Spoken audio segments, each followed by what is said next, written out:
부활주일 연합예배에 오신 여러분을 주님의 이름으로 환영하고 축복합니다. 오늘은 이제 칸타타가 있기 때문에 말씀을 먼저 나누고 그리고 맨 마지막에 우리 찬양대 칸타타 통해서 영광 돌리도록 하겠습니다. 우리 성경책 높이 들고 한 목소리로 선포하겠습니다. 나는 예수님을 구주로 믿습니다. 나는 구원받았습니다. 나는 이 말씀을 믿습니다. 나는 행복합니다. 아멘. 아멘. 중요한 날인데 그 의미가 퇴색된 그런 날들이 있습니다. 국가에서 중요한 날을 기념하기 위해서 국경일을 정해서 그 의미를 기리고 있습니다. 하지만 세월이 지날수록 사람들이 이런 국경일을 단지 쉬는 날 정도로만 여긴다라고 하는 거죠. 가령 8.15 광복절 같은 경우 해방 당시만 해도 이 날은 전 국민이 감격에 겨워하고 가슴 벅차했던 그런 날이었습니다. 그런데 오늘에는 이르러서 젊은 세대들이 이 날을 그때의 그 감격은 잊어버리고 여름 휴가 떠나는 그런 쉬는 날 정도로 여기고 있다라고 하는 거죠.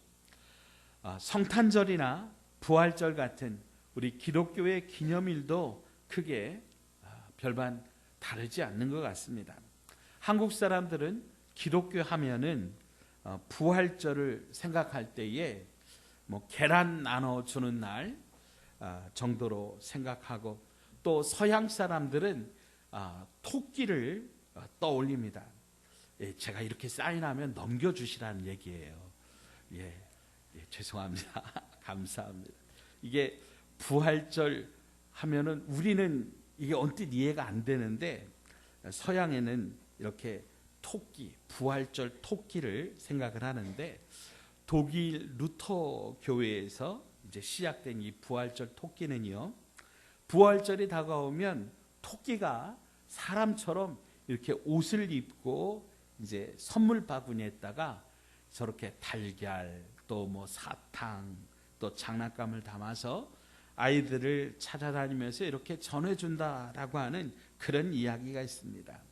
특별히 이 토끼는요, 성탄절에 산타크로스처럼 그 아이들이 그동안 착하게 살았는지 아니면 좀 나쁘게 살았는지 이것을 분별하고, 그래서 착하게 살면 선물을 많이 주고, 그리고 나쁘게 살면 좀 착하지 않으면은 이제 선물도 안 주고 하는 어떤 그런 의미에서 이제 성탄절에 산타클로스처럼 어떤 그 선행을 선도하고 또 심판하는 어떤 그런 의미도 있다 그래요. 자, 그런데요, 여러분, 이런 것들이 진정 부활절과 무슨 상관이 있을까라고 하는 거죠. 사랑하는 여러분, 부활절이 도대체 무슨 날입니까? 예수님의 부활은 과연 지금 이 시대를 살아가고 있는 저와 여러분에게 어떤 의미가 있습니까? 오늘 우리가 함께 읽은 오늘 누가복음 24장을 통해 함께 살펴 은혜 나누고자 합니다. 본문은 갈릴리에서 온 몇몇 여인들이 유대인의 그 안식일이 끝난 후 맞은 첫날, 곧 주일 새벽에 예수님이 묻히신 그 무덤으로 갔다고 기록하고 있습니다. 금요일 아침 9시에 십자가에 달린 예수님은 숨쉬기조차 힘든 그 고통을 6시간 정도 그렇게 당하시다가 이제 그날 오후 3시경에 운명하십니다. 그리고 아리마대 사람 요셉이 예수님의 시체를 가져다가 안식일이 시작되기 바로 직전에 장례를 마무리합니다. 우리는 보통 이제 3일장을 하는데, 유대인들은 이 모세 율법에 의하면 나무에 달려 죽은 사람은 그날 바로 매장하도록 했거든요. 그래서 이제 우리는 보통 밤 12시를 기점으로 해서 이제 새로운 하루가 시작되는데, 유대인들의 하루의 그 시작 개념은 일몰 이후부터, 그러니까 해가 지면 또 새로운 하루가 시작되는 그런 개념이거든요. 그래서 이들은 금요일 오후 3시에 예수님이 운명하셨지만은 그날 해지기 전에 서둘러서 새로운 날이 시작되면 안식일이 시작되니까 안식일은 아무것도 못하거든요. 안식일 전에 서둘러서 예수님의 장례를 치른 것이죠. 이때 여인들이 아리마대 요셉을 따라가서 예수님의 시신 두신 곳을 어딘지를 알고 있었습니다. 이 여인들은 예수님이 십자가에 못 박히신 그 현장부터 무덤까지 줄곧 따라왔던 거죠. 그리고 예수님이 운명하시자 안식일을 지키기 위해 집으로 돌아갔고, 안식일이 끝난 다음 날 아침 일찍 해가 뜨자마자 용기를 내어서 무덤을 찾은 겁니다. 오늘날 우리가 이제 성묘를 갈 때 꽃을 가져가듯이 여인들은 예수님에 대한 사랑과 존경의 표현으로, 그리고 특별히 장례 용품으로 향품과 그 기름을 가지고 가서, 아마 예수님 장례할 때에 이제 보통 장례할 때는 그 몸에 이제 기름을 바르는데 그걸 하지 못한 것 같아요. 그래서 그걸 챙겨서 찾아갔습니다. 자, 그런데 마가복음 16장 3절에 의하면 이때 여인들이 이제 무덤으로 가는 도중에 이제 걱정을 합니다. 어떤 걱정인가요? 자, 넘겨주시라는 말씀이에요. 감사합니다. 자, 서로 말하되 누가 우리를 위하여 무덤에서 돌을 굴려줄까? 예수님의 무덤은 큰 돌이 가로막고 있었고, 여자들 몇몇의 힘으로는 도저히 어떻게 해볼 수 없는 그런 엄청난 돌이 이 무덤 문 입구를 막고 있었습니다. 그런데 그 걱정은 쓸데가 없었다고 하는 거죠. 그들이 도착했을 때 이미 돌이 무덤에서 굴려 옮겨져 있었기 때문입니다. 그래서 그들은 쉽게 예수님의 시신이 있는 무덤 안으로 들어갔습니다. 근데 오늘 성경은 그 다음 장면을 이렇게 말씀하고 있습니다. 자, 3절 말씀입니다. 오늘 본문 3절 우리 같이 한번 읽어보시죠. 시작. 들어가니 주 예수의 시체가 보이지 아니하더라. 아멘. 돌이 무덤 문을 이렇게 가로막던 돌이 열려져서 저희들이 안심을 했는데 들어가니까 예수님의 시신이 없는 거죠. 그때 여인들의 마음에 다시 근심이 찾아왔습니다. 도대체 여기서 무슨 일이 있었난 거냐? 예수님의 시체가 마땅히 있어야 될 그 시신이 어디로 간 거냐? 바로 그때 여인들은 찬란한 옷을 입은 두 사람을 보게 됩니다. 4절 말씀이죠.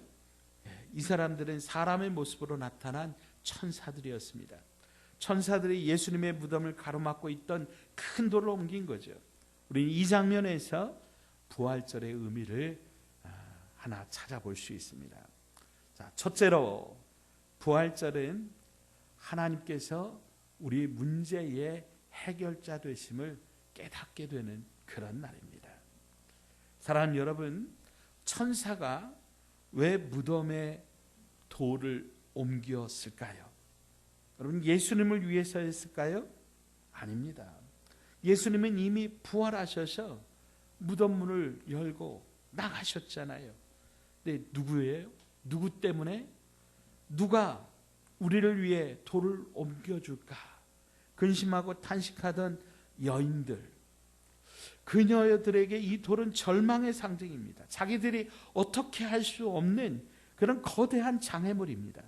자신의 한계 상황을 보게 하고 아프게 하는 것들이었습니다. 이런 큰 돌을 천사가 옮겼습니다. 아니, 하나님께서 옮기도록 하셨습니다.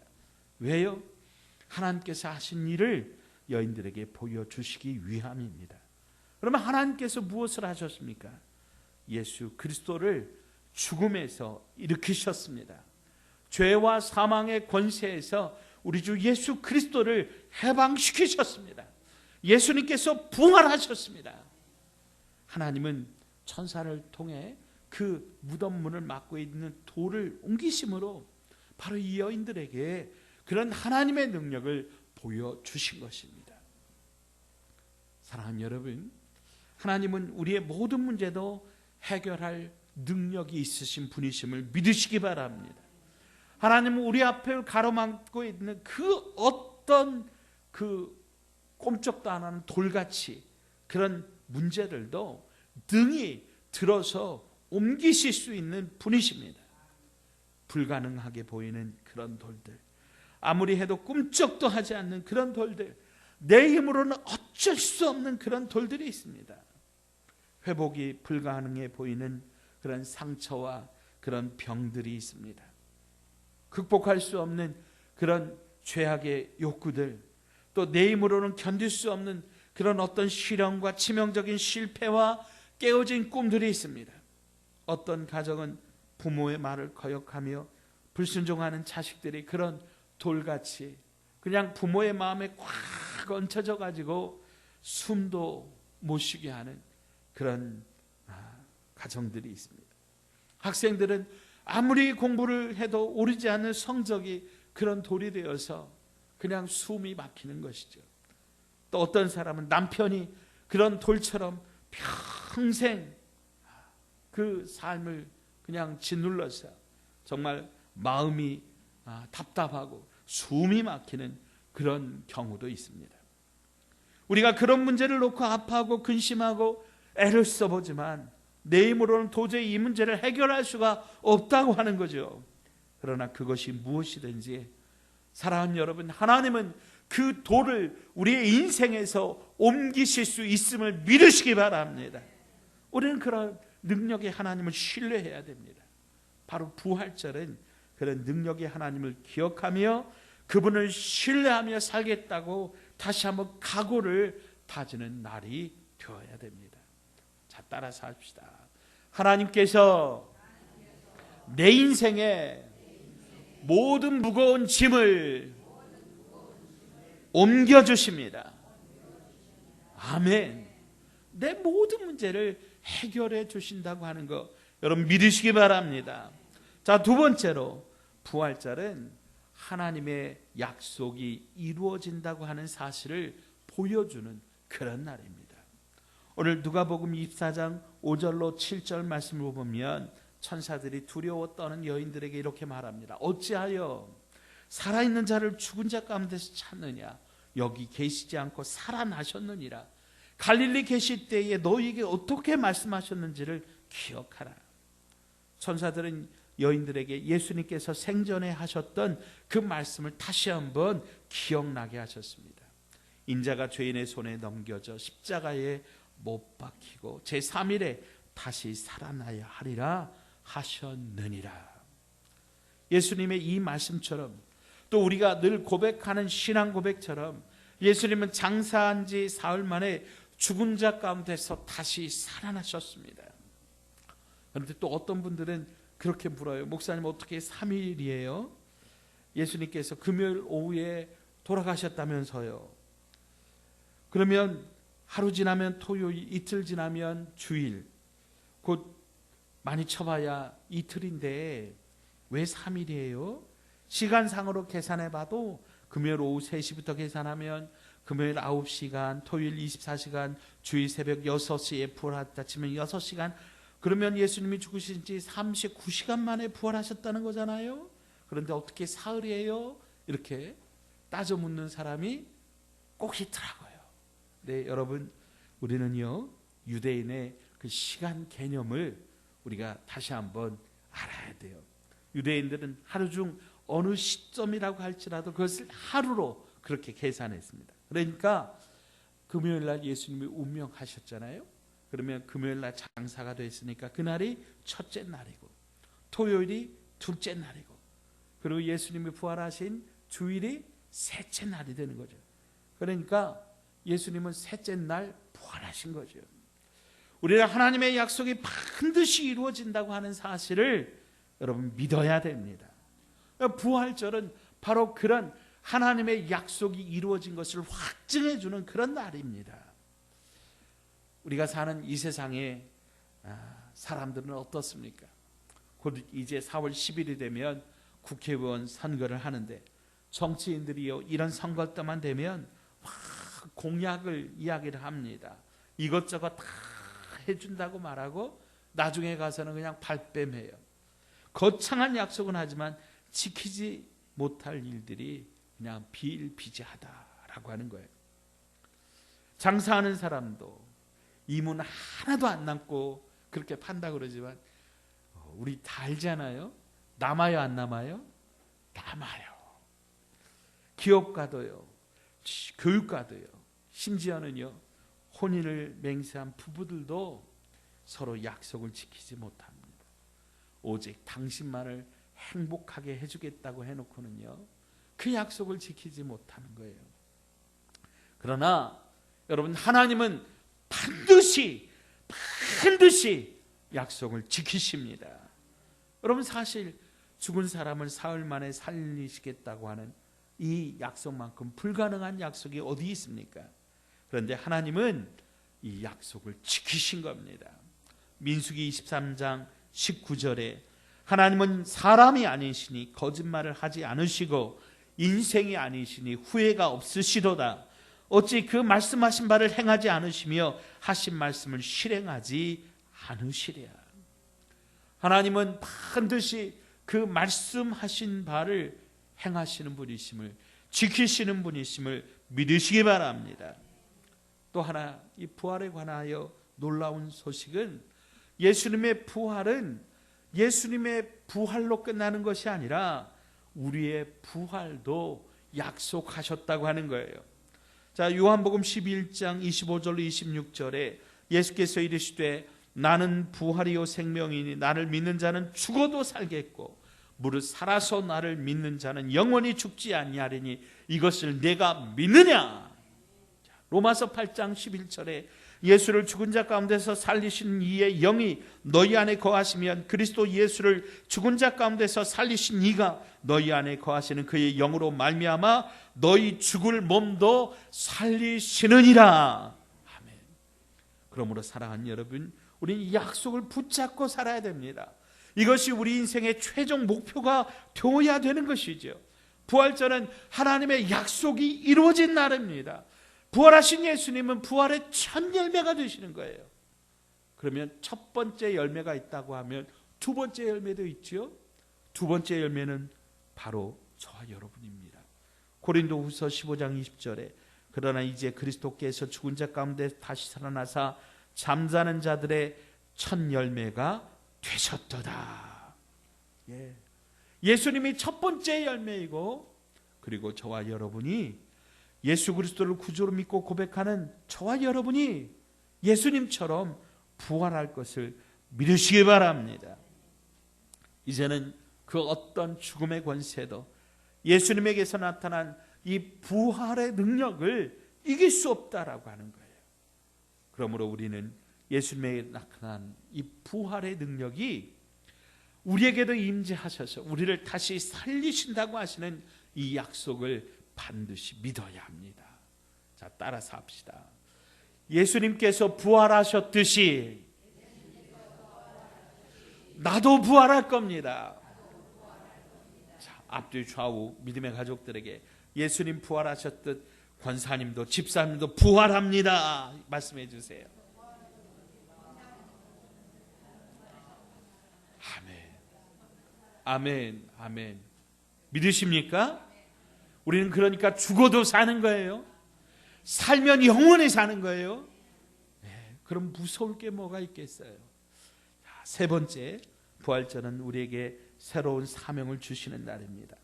여자들은요, 오늘 이 아침에 예수님의 죽음을 기념하기 위해서 예수님의 그 죽음의 이제 마지막 장례 절차를 감당하기 위해서 시신에 바를 향품과 향유를 가지고 무덤에 왔어요. 그들은 주님의 시신을 바라보면서 슬픈 마음으로 마지막에 이제 주님께 사랑을 고백하는 그런 마음으로 이제 이 향유를 받으려고 주님 앞에 무덤 앞으로 온 거죠. 이것이 그들의 목적이었고 그들의 사명이었습니다. 그런데 예수님의 부활이 이 모든 것을 바꿔놓았습니다. 시신에 바르려던 향품과 향유는 예수님의 부활로 아무런 소용이 없어지게 된 거예요. 여러분, 그리고 대신 그들에게 새로운 사명이 생겼으니 그 사명은 예수님께서 죽음에서 다시 살아나셔서 부활하셨다고 하는 이 기쁜 소식을 온 세상에 전하는 일입니다. 그래서 그들은 무덤에서 나가 일어난 모든 일을 11사도와 모든 사람들에게 알렸다고 하는 거예요. 이 여인들이 누굽니까? 오늘 구체적으로 그분들의 이름을 이야기하고 있어요. 막달라 마리아와 요한나와 야고보의 모친 마리아, 또 많은 여인들이 있다, 그렇게 이야기를 하고 있어요. 사랑하는 여러분, 오늘 저와 여러분에게도 오늘 예수님의 부활이 우리에게 새로운 사명을 주는 줄로 믿으시기 바랍니다. 제가 제일 좋아하는 그 사명 중에 고 김중곤 목사님께서 만드신 CCC 한국 대학생 선교회의 그 구호로 삼는 말씀이 있어요. 민족의 가슴마다 피 묻은 그리스도를 심어 이 땅에 푸르고 푸른 그리스도의 계절이 오게 하자. 이 말씀처럼 우리도 내 곁에, 내 가족, 내 이웃, 내 직장의 동료들의 가슴마다 예수님을 심어서 우리 가정마다, 직장마다, 마을마다 푸르고 푸른 예수님의 계절이 오게 하는, 부활하신 예수님을 증거하는 그런 저와 여러분 되시기를 주의 이름으로 축복합니다. 셔우드 홀이라고 하는 그런 의사 선생님이 있어요. 그는 그 아버지 윌리엄 홀에 이어서 한국에서 2대째 선교 사명을 감당하신 그런 선교사님 가족인데요. 아버지도 또 자기도 부부 모두가 다 의사셨어요. 이분은 이제 캐나다에서 이제 선교 파송을 받아서 온 그런 분인데, 만약에 이분들이 캐나다나 미국이나 그런 곳에 있었다면 아마 어렵지 않게 참 상류사회의 그런 삶을 즐겼을 거예요. 하지만 그들은 이 모든 것을 뒤로하고 그때 당시 캄캄한 조선 땅에 왔습니다. 아버지 윌리엄 홀은요, 가진 고생과 순환을 당한 후에 특별히 3년 만에 이 풍토병에 걸려서 세상을 떠나요. 그의 누이도, 그러니까 누나도 그렇게 세상을 떠납니다. 그럼에도 불구하고 이 셔우드 홀은 이제 미국에 가서 의학 공부를 마친 후에 아내와 함께 다시 조선으로 와요. 그래서 우리나라의 열악한 그 의료 환경을 고치고 대학교를 세우고, 특별히 결핵운동에 앞장을 서는데, 여러분 크리스마스 실 아시죠? 예, 그 크리스마스 실을 이분이 만들어요. 그래서 이거를 판매를 해가지고 우리나라 그때 당시 5사람 중에 1사람이 결핵이었다 그래요. 그러니까 얼마나 많은 사람들이 결핵으로 죽었어요. 그 결핵 퇴치 운동에 앞장을 서서 우리나라에서 정말 무궁화 훈장을 받는 그런 사람이 되었습니다. 여러분, 왜 이분들이 대를 이어서 이런 선택을 했을까요? 자기들이 경험한 예수님, 십자가에 죽으시고 부활하셨던 그 예수님, 그분의 사랑과 그분의 생명을 전하기 위하여 그들의 앞길이 창창하고 그들이 정말 누릴 수 있는 그 모든 것들이 있음에도 불구하고 그것들을 다 내버리고 조선 땅에 들어온 것이죠. 사랑하는 여러분, 우리는 부활하신 예수님을 어디까지 누구에게 전하고자 하십니까? 그냥 혼자만 꿀떡 삼키고 입 싹 씻고 그냥 나만 혼자 구원받으면 그냥 되겠습니까? 여러분, 부활절은 이렇듯 우리에게 부활하신 예수님을 증거하라고 새로운 사명을 받은 날이라고 하는 거죠. 저와 여러분은 이 땅에 오실 때까지 이 사명을 잘 감당해야 됩니다. 이것보다 세상에서 가치 있는 일은 없다라고 하는 거예요. 자, 따라서 합시다. 우리의 사명은 부활하신 예수님을 전하는 것입니다. 아멘, 아멘. 여러분, 마지막 땅끝까지 우리 생명이 다하는 날까지 부활하신 예수님을 전하는 저와 여러분 되시기를 바랍니다. 말씀을 맺습니다. 부활절은요, 산타클로스 같은 부활절 토끼에게 착한 일 많이 했다고 선물 받는 날이 아닙니다. 또 삶은 계란 먹는 그런 날도 아니에요. 그럼 도대체 부활절은 무슨 날입니까? 부활절은 그 누구도 옮길 수 없는 우리 인생의 무거운 돌을 옮겨주시는 그 하나님의 능력을 기억하고 확인하는 날입니다. 또한 이날은 죽은 자의 부활이라는 하나님의 약속이 이루어진 것을 확신하는 날이고, 나에게도 반드시 하나님의 약속이 이루어질 것을 믿음으로 고백하는 날이고, 그리고 이날은 부활하셔서 지금까지 살아계신 예수 그리스도를 전하는 새로운 사명을 받은 날입니다. 우리 주님 지금도 살아계셔서 하나님의 보좌 우편에 앉아 계셔서 우리를 지켜보고 계십니다. 우리가 지금 이 사명을 잘 감당하나 안 하나 여러분 지켜보세요. 그래서 마지막 그날에 우리가 주님의 보좌 앞에 섰을 때 주님께서 우리에게 잘했다, 착하고 충성된 종아, 그렇게 칭찬할 수 있는, 주님의 칭찬을 받을 수 있는 저와 여러분 되시기를 주님의 이름으로 축복합니다. 기도하겠습니다. 하나님 아버지 감사합니다. 나의 모든 죄짐을 지시고 십자가에 죽으셨다가 3일 만에 부활하신 예수 그리스도, 그분의 사랑을 감사합니다. 예수님의 부활이 내 인생의 모든 짐을 옮겨주시는 하나님의 약속이 반드시 이루어주시고 우리에게 부활을 증거하라고 사명